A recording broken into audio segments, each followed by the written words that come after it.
The door was locked. That is the precise, suffocating detail the Gospel of John chooses to record first. It is not incidental. It is architectural. On the evening of the first day of the week, the remaining 11 men were sealed inside a stone room in Jerusalem. They were not celebrating a cosmic victory. They were not drafting theological treatises to change the world. They were hiding. They were hiding in the specific, acute, paralyzing way that people hide when they have been publicly tied to a man the Roman Empire has just brutally executed. The heavy wooden door was bolted shut for fear of the religious authorities, the temple guards, and the invisible rulers of this age. What the ancient Gnostic mystics called the Archons. The Passover crowds were still swarming the city streets. The smell of sacrificial blood still hung in the heavy spring air. The tomb was empty.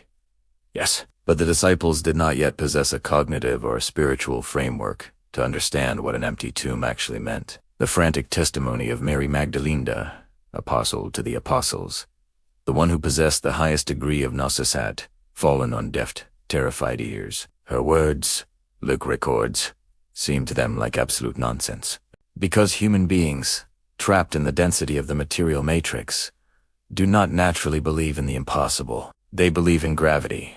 They believe in the finality of the sword. They believe in the absolute sovereignty of death. To understand the terrifying, reality-altering weight of what was about to happen in that room, you must first understand the psychological devastation of the people trapped inside it. These were not strangers who had merely attended a few philosophical lectures. They had shared 3 years of extraordinary cellular proximity with Jesus of Nazareth. They had slept in the open dust of Galilee, watched him effortlessly manipulate the laws of physics to heal the blind, and listened as he decoded the ancient mysteries of the cosmos. They had heard him explicitly predict his own death and his inevitable return. They had stood weeping as he called a rotting Lazarus out of a stone tomb. And yet, here they were, cowering behind a bolted door, because none of that intellectual knowledge had been enough to immunize them against the visceral, somatic horror of Friday afternoon. The crucifixion had shattered something deep within their psychological architecture that the rumor of an empty tomb could not instantly repair. Peter,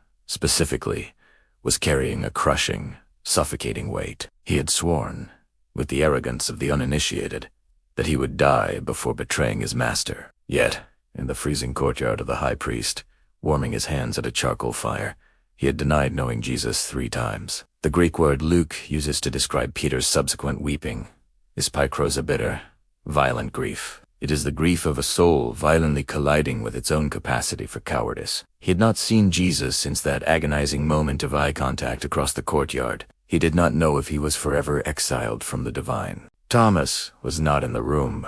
The canonical texts do not explain his absence, but the apocryphal traditions suggest Thomas, whose name, Didymus, means the twin, represented the dual nature of humanity, caught between spiritual knowing and material skepticism. He was wandering the dangerous streets of Jerusalem alone, carrying his own crushing disorientation, completely unaware that the impending hours would cleave human history into a before and an after. The afternoon bled into evening. The charcoal fires of the city were being banked. The priests in the temple, believing they had successfully protected their religious monopoly, were conducting the evening prayers, and in a locked room on the western hill. 11 men who had forfeited their entire lives for a murdered teacher sat in absolute silence, crushed under the weight of an illusion they believed was final. And then, the illusion shattered.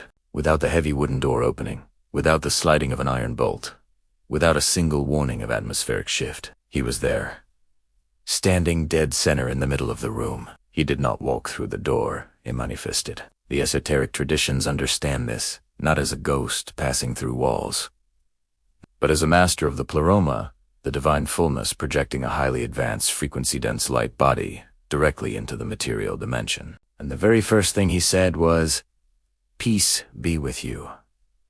The word was shalom. In the vocabulary of first-century Judea, it meant far more than the mere absence of violence. It meant total cosmic equilibrium, wholeness, the restoration of order. It was the most ordinary, mundane greeting in the Aramaic language, spoken by a man they had watched die a bloody, asphyxiating death 72 hours earlier. The collision of this mundane greeting with an impossible, quantum presence produced sheer terror. Luke records with clinical accuracy. They were startled and frightened, and thought they were seeing a ghost. This detail is the absolute hallmark of historical authenticity. A fabricated, mythological propaganda piece would have depicted the disciples instantly falling to their knees in joyous worship, armed with perfect faith. Instead, the texts preserved their raw, biological panic. Their minds simply could not render the data they were receiving. Jesus addressed their terror not with abstract philosophy, but with physical, empirical evidence. He showed them his hands, his feet, and his side. This is a profound esoteric revelation. The wounds were still present. The marks of the iron nails and the Roman spear were not erased by the resurrection. They were carried forward into the glorified body as permanent, cosmic receipts. He was demonstrating that the material world, with all its cruelty, its archonic rulers, and its weapons of death, could scar the avatar, but it could never consume the divine spark. He was continuous, yet entirely transformed. Then, to completely shatter the terrifying idea that he was merely a phantom or an astral projection, he asked for food. They handed him a piece of broiled fish, an aiate italiano. Ghosts do not digest physical matter. He was proving a terrifying new reality. He had not just escaped the material world, he had completely conquered and reorganized its atomic structure. Then came the initiation. He did not just comfort them. He rewired their cognitive framework. He opened their minds to understand the ancient scriptures, showing them that the cross was not a tragedy that God had to improvise a response to, but a calculated, geometric necessity designed centuries in advance to break the karmic wheel of the demiurge. And then, he performed an act of profound cosmic alchemy. John records it with breathtaking economy. He breathed on them and said, "Receive the Holy Spirit." The Greek word John uses is an. It appears nowhere else in the entire New Testament. It is used in the Greek translation of the Old Testament, in exactly one place, Genesis 2:7. When God breathes the breath of life into the dust to create the first human. This was not a metaphor. This was the second Adam, initiating a new species. He was activating the dormant Pneuma, the divine spark within them, granting them the direct, sovereign authority of the monad itself. But Thomas was missing. And when the others frantically found him and declared, "We have seen the Lord," Thomas uttered the most famous condition of skepticism in human history. "Unless I see the nail marks in his hands, and put my finger where the nails were, and put my hand into his side, I will not believe." In the Greek text, he uses a double negative oimi, pistos, I will absolutely never believe. For 2 millennia, the institutional church has weaponized this moment, branding him as doubting Thomas, a cautionary tale of weak faith. But Thomas is not a villain. Thomas is us. Thomas is the modern, analytical mind trapped in a matrix of relentless deception, deepfakes, and broken promises. We must view Thomas through the lens of profound empathy. His demand for physical evidence was exactly proportional to the magnitude of his grief. He was not a cynic. He was a devastated man who refused to adopt a comforting delusion just to survive the trauma. He demanded the exact same empirical proof the other 10 had already received. For 8 agonizing days, Thomas lived on the outside of their joy. 8 days of sitting in the heavy silence of his own grief, refusing to pretend. And then, on the 8th day, a number representing new creation and eternity in ancient numerology, the doors were locked again. Thomas was present, and Jesus manifested. Jesus did not rebuke Thomas from a distance. He stepped directly into Thomas's specific, meticulous boundary, with intimate, terrifying omniscience of a conversation he was never physically present for. Jesus looked at Thomas and said, "Put your finger here. See my hands. Reach out your hand and put it into my side. Stop doubting and believe." The canonical text does not actually record whether Thomas touched the wounds. The psychological shock of being perfectly known was enough. Thomas's response was the highest Christological confession in the entire biblical narrative. "My Lord and my God." The man who demanded the most rigorous material proof became the man who articulated the most absolute spiritual truth. And Jesus' response to that confession was not just for Thomas. It was a frequency broadcast across 2,000 years of human history, aimed directly at you, sitting here today.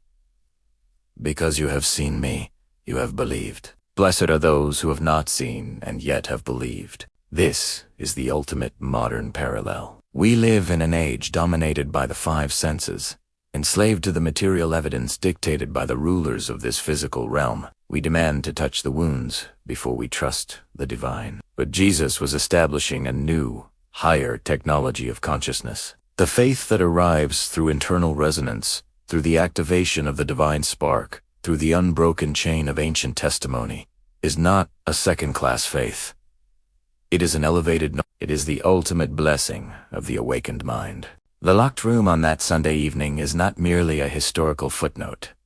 It is the crucible of the quantum shift. It is the exact zero point from which the architecture of the modern world was permanently rebuilt. To prove that what happened in that room was not a collective hallucination or an orchestrated myth, you only have to look at the immediate, impossible biological and psychological transformation of the men inside it. The exact same terrified, broken men who were hiding behind bolted wood, paralyzed by the fear of execution, were standing in the crowded temple courts just 50 days later. They stared directly into the faces of the same religious mafia that had slaughtered their master, and they declared absolute war on the illusion of death. Peter, the man who wept bitterly in the dirt over his own cowardice, became the rock who would look the high priest in the eye and say, "We must obey God rather than men." No shared grief, no coping mechanism, no slow process of mythological evolution produces that kind of suicidal courage overnight. They were transformed because they had empirically witnessed the glitch in the Matrix. They had seen the wounds. They had eaten the fish. They had inhaled the breath of the source. They had seen that the demiurge's ultimate weapon, physical death, was an absolute fraud. The commission given in that locked room, "As the Father has sent me, I am sending you," was the activation code for the awakening of humanity. Today, you may be sitting behind your own locked doors, paralyzed by the trauma of your past, the anxiety of your future, or the suffocating systems of control that dictate your daily survival. You may be demanding to see the wounds before you take the next step. But the door is not an obstacle to the divine. It never was. The monad does not need a key to enter the prison of your mind. If the testimony of the locked room, the folded burial linens, and the breath of the new creation has stirred the dormant spark within you today, do not keep it hidden in the dark. Share this transmission with someone who is still hiding in fear, waiting for a savior they cannot see. Subscribe to this channel as we continue to map the labyrinth of ancient mysteries and forbidden truths. May the resurrected consciousness, the light that bypasses locked doors, shatters religious dogmas, and breathes life into the ashes of our deepest failures, manifest in whatever room you are hiding in today. The door is locked, but you are no longer alone. Awaken.